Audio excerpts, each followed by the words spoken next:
Hello and welcome to the Essential Property Podcast with your hosts, Paul Samuda and Amanda Woodward. With 45 years of combined experience in the world of property buying, selling, investing and developing, they are here to share with you their knowledge in the Stoke-on-Trent, Newcastle-under-Lyme and Crewe property market. Let's get started. Hello and welcome to another episode of the Essential Property Podcast with myself, Amanda Woodward and Paul Samuda. So today we are catching up on all things that have taken place over the summer. Like many of our listeners, some of you have been away on a summer break, as have we, and we're now firmly back to finish the end of Q3 and look forward to the end of the year. So we thought we would hop on and talk about what's been happening in the last few months in the market, in the industry, in our business, cover a variety of topics to share with you the current status of property in Stoke-on-Trent and Crewe, and a little bit further beyond in some of our new areas in Birmingham, in Burton and Derby and throughout the UK. So we're going to kick off with a little bit of a political update. Every time we do a podcast, there seems to be a whole bunch of new things going on in the political sphere. So I'll hand you over to Paul to give us a bit of an update and his musings on the riveting subject of politics. Right. No good news. No good news. I received an email from the accountant this morning, and there were half a dozen items on there, 4 property and 1 pension related.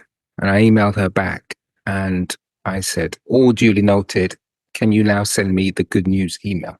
There's no good news.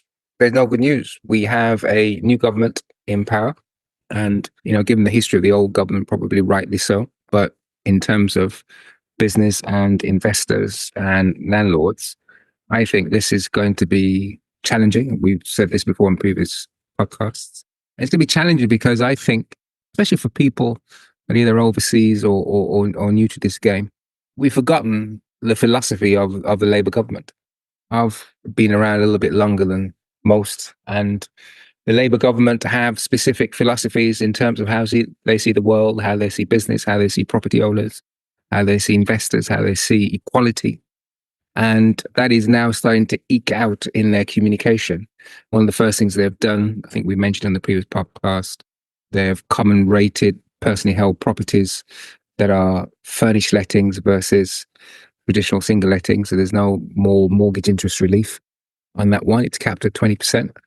And just a whole load of bits and pieces that they've sort of snuck in on the quiet in terms of where we calculate profit and capital allowances. We could do capital allowances on furnished holiday lettings. That's going to come to an end as of April 2025. So all in all, it's going to make it a lot tougher. And, the climate in the country, I think the country has turned the corner. I mean, the first sign of that is probably a drop in interest rates, which an economists might disagree with that. But from a business person, we want a cheap cost of money. So interest rates have dropped. They're suggesting that we'll see another 2 or 3 quarter point drops between now and the end of the year. And I'm sure we all look forward to that. We've been stuck on a bunch of tracker rates, which we've not been able to switch for a whole bunch of reasons. So we want to see that interest rate come down. We've got some fixed rates coming to an end. I was speaking to a colleague who we are sourcing his property. He has a fixed rate that finishes at the end of the year and one that finishes at the end of January. It puts a lot of pressure because if you've had a fixed rate which is coming at 3 point something or even less, and now you're looking at 6.5 plus for an HMO, that's pretty painful. That's a big jump. That's a big jump. I had some family who's been with me for a while in one of the properties in Derbyshire, and I increased their rent by about £130. I mean, to say the least, they weren't happy. But I sent a very simple spreadsheet and said, when my fixed rate finishes, I will make no money out of the rent that you pay me at the current rate. And plus, when I do my tax return, I'll go pay the HMRC a little bit more money. So therefore, I'm losing on this particular property. So therefore, you have to pay me more money. So I agreed a rate for them, and it's difficult for tenants. It's difficult for tenants, but they should have been expecting it some. So I agreed a rate with them, and I said I won't increase it for the next 2 years. And I'm working on the basis the next 2 years interest rates are going to come down. So they're happy. They've got a fixed rate for 2 years, and they're going to be there for 2 years because it's still a very competitively priced property. And I'll take advantage of falling interest rates when it comes to renewing my 2, 3, or 5 year fixed term. So all in all, I don't think there's any great news on the political front for us. The party are talking about building more houses. They're talking about relaxing certain things around planning consents in terms of the way properties look. So if you have a street of houses, you don't have to make them look exactly the same if you're converting one. We'll see how that pans out. Let's see. I mean, it's early days. They've not gone through their 100 days. We've got the dreaded budget coming up in October. And that's where a lot of the pain is going to be felt, because that's what they've said. So they're gearing us up for some pretty bad news. A little bit of a political stunt. It means that they'll maybe come out with stuff which is horrible, but not quite as bad as we thought it might be. But as we always say, think long term for property rather than short term. I did a talk fairly recently, and we went back 500 years, and property was by far the best investment vehicle for the last 500 years. So we go through a few years of pain, in the context of what history tells us, it's still going to be okay long term. Still going to be okay long term.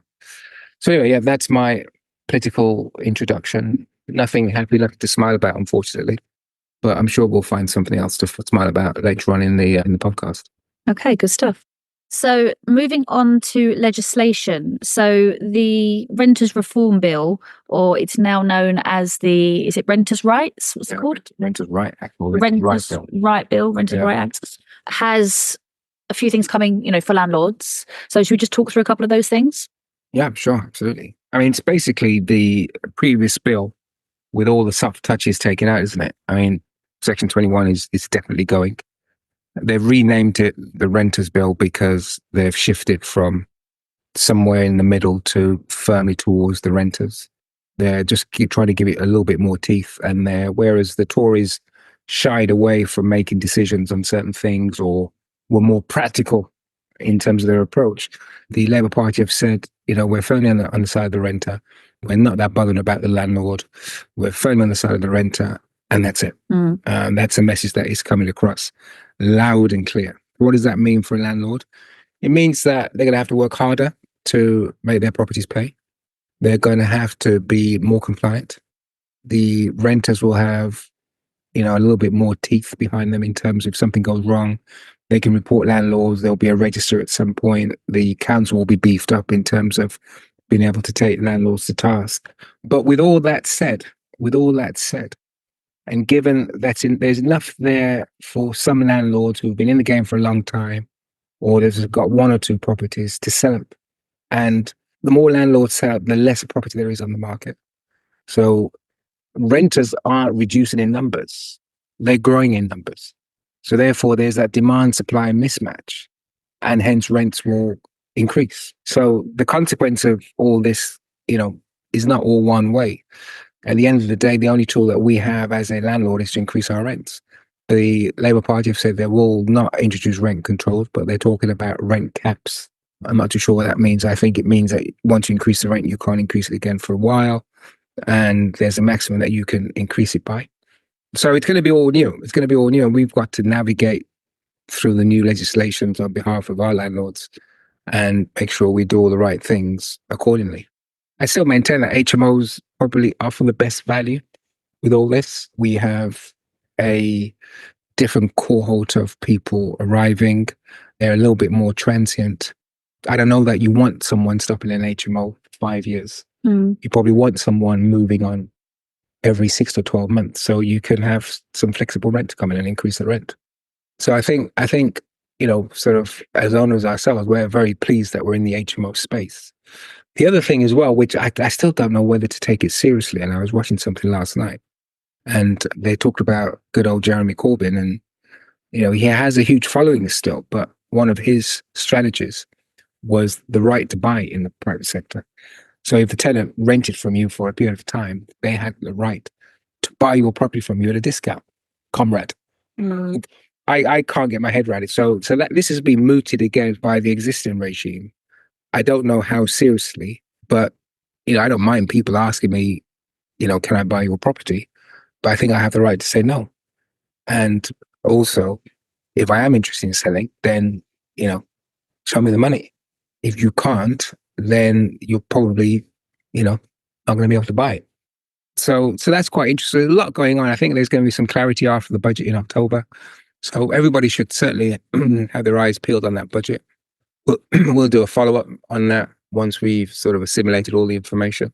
But I think it's going to be interesting times going forward in property. Some people are selling, some people are digging in. Some people think there's going to be some opportunities. I think the opportunities are going to be more on developing rather than just sort of buying and holding buy-to-let property. I think the buy-to-let market is going to really struggle. It's going to really struggle. I think it's all but gone. I think in terms of it being a profitable strategy for an investor, if you have buy-to-let properties that you've owned for a long time, like we both do have, they will just tick over in the background. But if you were looking to build your portfolio starting now with a goal of reaching X amount of £1,000 per month, it's going to be a long journey. Yeah. Long journey. It's difficult. If you need a mortgage, it's difficult. If you're buying for cash, you're in the fortunate position, you're buying cash, then it's a bit easier. And all you have to contend with is obviously the extra admin and compliance around that. But yeah, it's the single lets are definitely a lot tougher. Definitely a lot tougher. So yeah, I mean, there's going to be more and more legislation coming our way. I mean, it has been that way for the last few years anyway. I think that's not going to change, and I think the legislation is going to be a little bit in the renters' favour rather than us as landlords. How that will pan out, only time to tell. I think, like you say, the tool that we always have is rents, but the kind of silver lining, I guess, to all the different policies that come out of both the past party and the new incoming party is demand. If demand is always there, then we're okay, I'm going to say. Because as I was explaining to somebody on the phone yesterday, if you are in an area that has low demand or in a strategy that has low demand, it's very difficult to fight your way through that. You have to race to the bottom by dropping your rents. It's very, very difficult. But even in amongst all of the, wins ahead that are coming, if the demand is there and we can keep the rooms full and we keep them full at a good or even great rate, that we've got enough tools in our toolbox to be able to deal with the headwinds.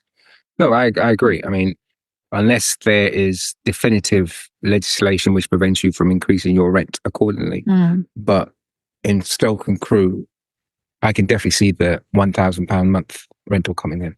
Well, just on that subject, we're just going through a review at the moment of our rents, more so for incoming tenants rather than existing tenants. We, steadily increase the existing tenant rents as we have to keep up with costs. But when it comes to vacant rooms or new properties, then we can effectively set the rent at the market rate. And we're now on our fifth change of rents since April 22. The 1st of November, they've eked up again. And we now have double ensuite rooms, not double for two people, but a double bed in a room for single occupancy in Stoke and Crew with an ensuite with a TV in, starting at £650 a month. And those same rooms were in the mid to late 400s only 2 years ago, which is about a 33% increase when I was calculating it yesterday. If you have large enough rooms and you have a license that enables you to take a couple, couples are comfortably paying £750 for a room. Again, that's almost a 50% increase on they were 2 years ago. So that just gives me a little bit of comfort, I guess, in terms of being well equipped for what's to come. And the demand is there. So like you say, your £1,000 room, I was quite shocked when Paul said, I think the £1,000 room is coming, or, we can look to develop something that has the value of a £1,000 room. What do you foresee in terms of that, Paul? I think we can get sort of bogged down with the politics and all that sort of stuff. We haven't spoken about interest rates too much yet, but the reality is that people like comfort. These are people's homes, and what we've discovered over the last few years developing is effectively the nicer the rooms, the more you can charge. The more the amenities, the more you can charge. And if you're in an area which is like Stoke, as an example, to an extent, Crewe, which is a sort of very sort of working demographic population, there are not a great deal of nice places, nice HMO places to reside, and the ones that are there, they're booked up. So most recent development, with which we're finishing now, has very nice rooms, and people don't want to leave.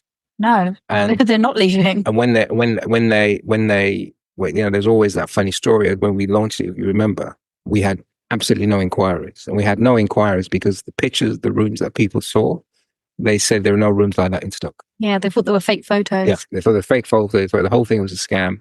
And it was, we look back, it was hilarious at the time. It was particularly funny because we need to start bringing some rental income. But we firmly believe if you can have great design and you can have great quality amenities in the room, that will attract the right people, generally speaking, and people that will stay and pay the rent. And, you can't put them in a shoebox.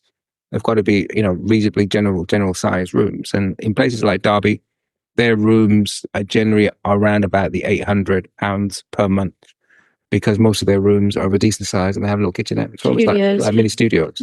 So I think Derby's the next main city to Stoke. So I can see that coming to Stoke. I can see the £1,000 room coming. I would say 2026. I can see that. 2026. Well, we have some rooms at the moment that are about 20 square meters, 22 square meters, a little sort of kitchenette in the room. We'll call it full studio, but good amenity inside. How much would be renting on single occupancy at $750 a month?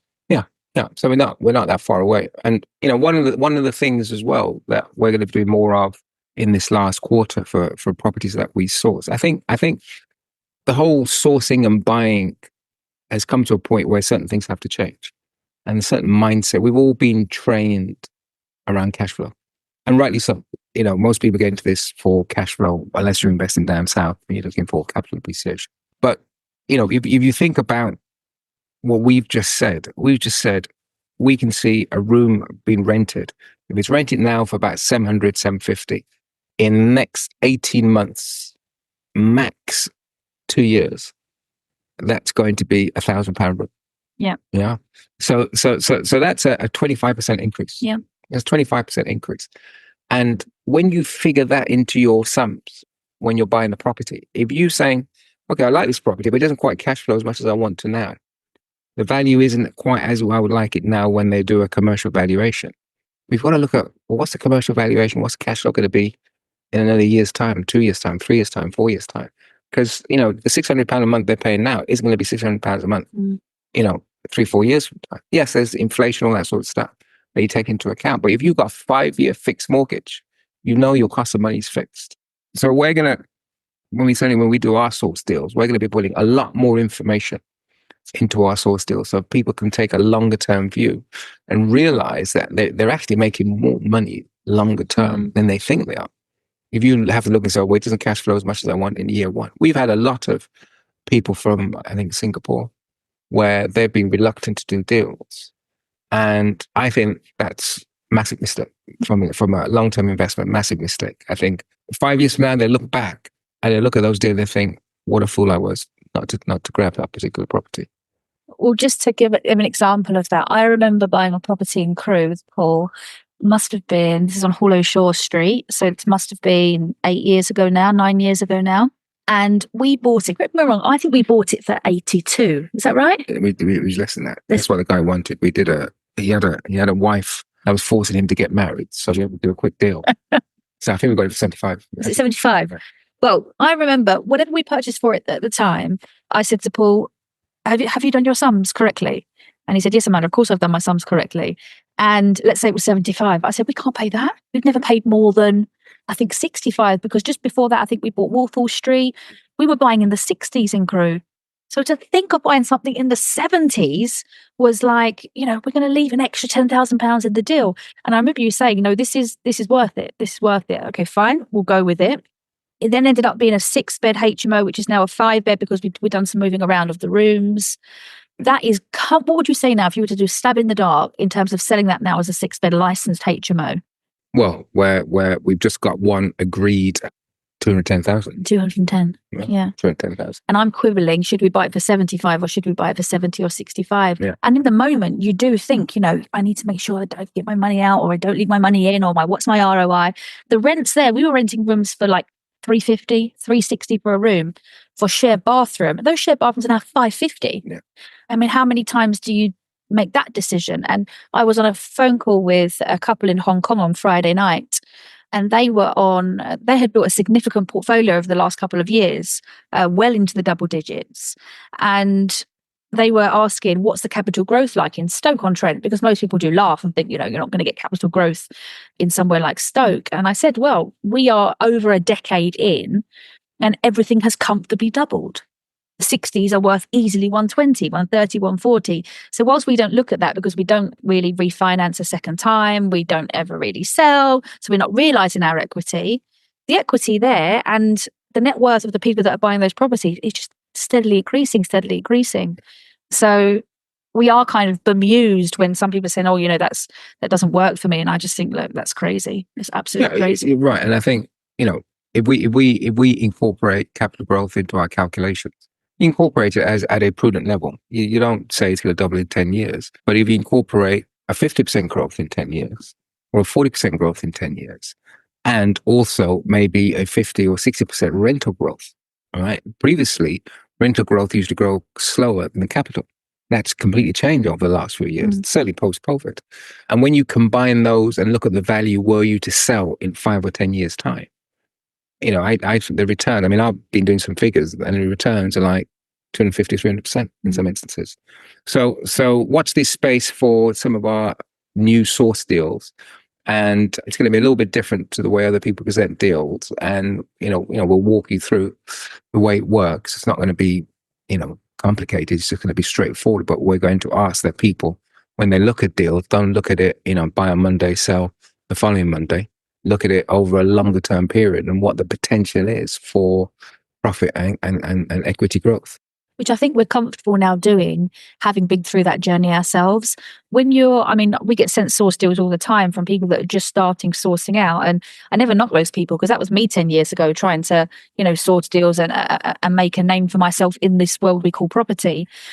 But when you're 12, 13 years in and you have practically seen what has happened to your personal portfolio and those of your landlords around you, you can then comfortably, with certainty, say, we expect that this deal would do X, Y, and Z. We know the area, we've lived in the area, we've, bought the properties, we've got the t-shirt 10 times over. Where I think when you're starting out, you don't know. All you can do is go based on what's in front of you right now, which is the market right now. So, yes, we're biased, but I think the numbers speak for themselves, really. Yeah, and there's I always say to people, there are always deals. It depends how patient you are, and it depends what your time frame is. And if you have a slightly longer time frame, given that you can fix the cost of your money for certainly 5 years, sometimes longer, but certainly up to 5 years, then you've got 50% of your costs. The other, obviously, if it's HMO, the other 50% is your running cost. But you can even fix your bills for a year. You can fix your tariff with your utility company. So it's quite nice to control. And if demand is exceeding supply, then it should still be very, very profitable. I was speaking to someone who's buying something new in Crewe, just outside the Article 4 area. And, one of the things when we were doing our due diligence and getting a feel for what valuers are valuing HMOs for right now, and that's jumped by 40%. Our last HMO valuation was probably a year and a half ago. And, something that was valuing up at 200 is now easily doing 250. And, I was trying to work out what has happened during that time. I think what has probably happened is that if you're a lender, you make money from lending. Buy-to-let lending is a little bit difficult just because of the tax changes with Section 24 and stuff like that. Commercial property lending is still a little bit questionable because retail has gone a little bit funny and people are working from home. So leases are changing left, right, and center. So if you're a bank, if you're a lender and you're in the real estate game, you're saying, bloody hell, we're a bit limited. Buy to let, not too sure about that anymore. Commercial, not too sure about that anymore. So what's left? Is there a hybrid? Oh, hang on a second. There's this HMO thing, which is half commercial, half, residential. There's ASTs involved all the way through. This is a safe bet. So they can push the boat out. I think that's what has happened. So certainly the likes of Shawbrook, to an extent Paragon, have been pushing the boat out on their valuations and being relatively generous in their valuations based on the increase in rents. And, a commercial valuation is based on the rents. If the rents go up, then the value of the property goes up. And if the model in the UK for HMOs are moving back towards that sort of valuation, then that's got to be good for HMO owners. It's got to be good for HMO owners. Definitely. I had the pleasure of meeting 3 different valuers last month for 3 different properties that were being refinanced for our landlords. And I had a very refreshing conversation when the valuer was valuing a 5-bedroom HMO on a property that we were sourcing. And he said, we look at the yield-based calculations, we present an investment value, and then we just tone it back a little bit based on the road to make sure that we're not overexposed. And I thought, hallelujah, that's all that we want, really. Absolutely. Versus the other conversations where it's bricks and mortar and you struggle really to get the sort of numbers that you're looking for. So again, a positive. We are finding some positives here. Yeah, and amongst the bad absolutely, news. Absolutely. And I think interest rates is a positive. I think if you listen to the financial news, there's talk of recession. Across the West, Europe, to an extent here, and certainly in the US. People running away from that. I think the UK has kind of gone through their down period. They're probably perking up. I saw something this morning saying the pound was probably one of the strongest performing currencies so far for 2024. But if you look at the direction of interest rates, you work on the basis if chunks of the world are going to recession, then they normally cut interest rates. I read that Germany's just gone through the mill. It's got real problems. Apart from the far right, it's got real problems. And Volkswagen, VW have just shuttered one of their plants. And it's the first time they've done that, sort of because of low demand in 80 something years. Wow.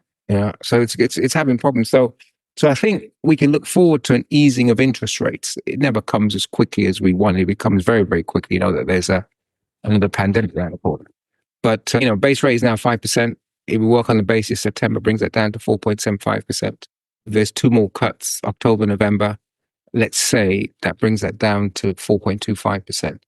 So we can go into 2025 in the first quarter looking at, I would like to say, worst case, interest rates of 4%. What does that translate for borrowing? It means that we can probably get some 4.5% money for a 5-year fix, depending on what the product fee is. I think most landlords, most HMO landlords can work with 4.5%. Certainly, yeah. So where in some of our developments are looking at the spring to look at going through a refinancing for some of our developments. And even if some things expire at the end of the year / January, we'll wait a couple of months and we'll, take the extra payments on the chin in order to get a decent fixed rate if it makes sense to do so. So, I think that's fairly good news. That's fairly good news that, our cost of borrowing is going down. So if we're between now and this time next year, if we're paying 1.5% less than we have been. So, if we can see something start with a 3 as a base rate, which means that our money is 4 point something, I think that's a win. I don't think we'll ever go back to when interest rates were 0% and people are getting 0.5% mortgages and 1% mortgages. I think the government, the Bank of England, said the only time that's going to come back right is if there's a proper crisis. I don't think anybody wants that sort of crisis again. We've already been through the pandemic and mortgage meltdown back in 2010. So I think we would be happy with 4% money. So what else have we got for our listeners in this podcast? Well, for those that have been following the Battersea journey, Project 1B, which you now all know as One Battersea, we're on our final couple of rooms. We've been open just over a year now. We probably should have done some sort of 1-year anniversary, Paul, some sort of celebration. Yeah, no, we should do. Well, we are. We increased the rent. So, yeah, we opened just after we came back from a trip last year, but it must have been mid-August. So we've been open a year, and then we have our last few rooms that we're doing. So the plasterer is eagerly plastering away. We're motoring on through to second fix. Once we had those last few rooms open, we are officially complete in terms of the development. We've got a bunch of stunning rooms there. We can't wait to put that forward and present that to a lender so we can look to take a refinance on the building. And we've got rooms there, like we said, at $750. Some of the new ones, we might even push £800 a month on a room, which is success for us. We've had, this has been a learning curve project, but has gone fairly well. Yeah, without too many hiccups. Yeah, you're right. And I think, I was just thinking about when you were speaking, what were some of the major takeaways? And we were grumbling at the time when Bill Control walked through the property and said, I want, 100 mil of insulation in this space. We said, what space? There's no space. And they said, make the space, stick the insulation. And we growled and weren't very happy. But one of the things you can easily forget, yes, it's cost, yes, it's labor time to get the thing in. And sometimes it makes a room slightly smaller because you're boarding over that insulation. But now we're seeing, for a very big building and an old building, we're seeing the benefits of that in terms of our running costs. We're tentatively comfortable with our running costs for a building of that size with all those rooms and open spaces. We tested some infrared heating in some of the rooms, and that was a shocker as to how well they worked and how cheap they were to run. It's like a sunbed. Yeah, it is very much so. So there's a balance between that and gas in there. So that was one of the things. And the other thing from a building control standpoint is it's easy to forget how the wrath of Grenfell has really permeated through every single property in the country, and the fear of a fire taking place. We were at a school the other day in a beautiful, beautiful 1850s chapel, and they were saying the same thing. They have to create another entrance and exit on this beautiful, beautiful old building for fear of fire. So that was quite a big learning curve for us. So we had put extra corridors and extra protection in areas. And we have exit stairs, fire exit stairs in 2 particular places.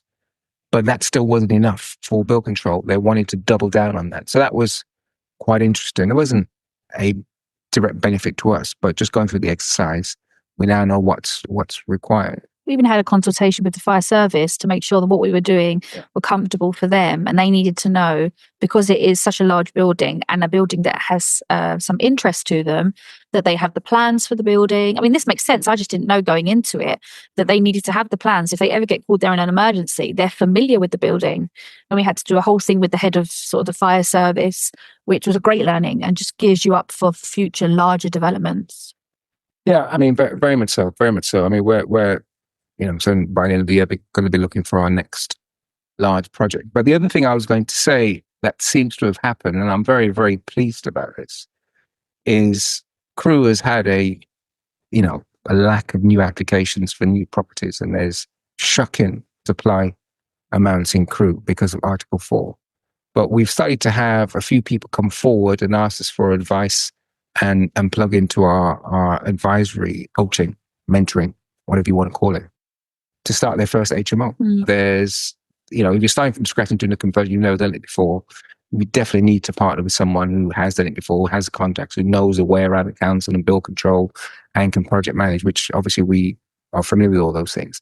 But although the cost of money is quite high, they're probably coming at quite a good time, because if the cost of money is going down, they're doing the development at the time of the market where people are not too sure. So they probably look back and say, look, we picked this up at quite a good price. So one's doing a house conversion, one's doing a shop conversion. And they're both sort of 5-6 bedroom, all en suites.